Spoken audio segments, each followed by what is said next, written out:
त्याचा निर्णय येण्याचं बाकी आहे, मग त्यावर डिपेंड आहे.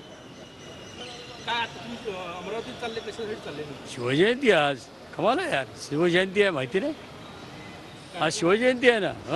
ज्या पद्धतीने तडकाफडकीने काल उमेदवारी पहिले जाहीर झाली, राजीनामा नंतर झाला आणि पक्षप्रवेश त्याच्यानंतर झाला, काहीतरी काय तो त्यांचा प्रश्न आहे, त्याच्यावर मी काय भाषण. खूप घाई गडबडीने करणार. काय काय होतं, सो रात्रीच्या वेळेलाच येतात, घाई गडबडीने येतात, त्यातला प्रकार आहे. आणखी काय जर अडचणी वाढता विरोध पाहून हे घाई गडबडीमध्ये निर्णय घ्यावा लागला. बीजेपी जे घडायचं ते केव्हाही घडू शकतं. घाई केली म्हणून ते कायम राहतं असंही नाही ना.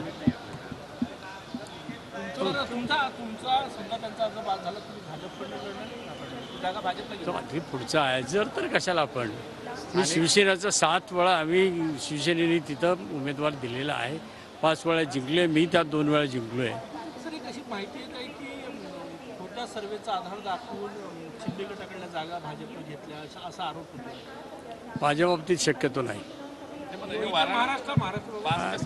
संदर्भात अशाच पद्धतीचे जे आहे सर्वे दाखवण्यात मी ऐकतोय, आता त्यात किती तथ्य आहे किती नाही मी कसं काय सांगणार.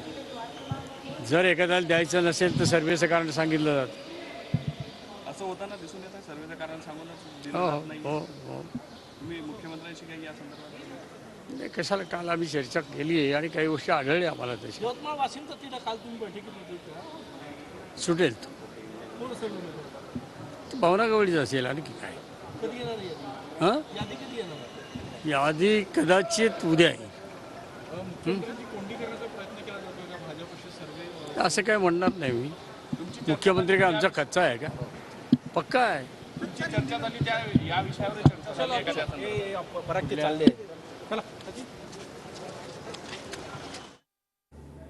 जर एखाद्याला तिकीट द्यायचं नसेल तर सर्वेचं कारण देतात अशी नाराजी आता शिंदे गटातून पुढे येते.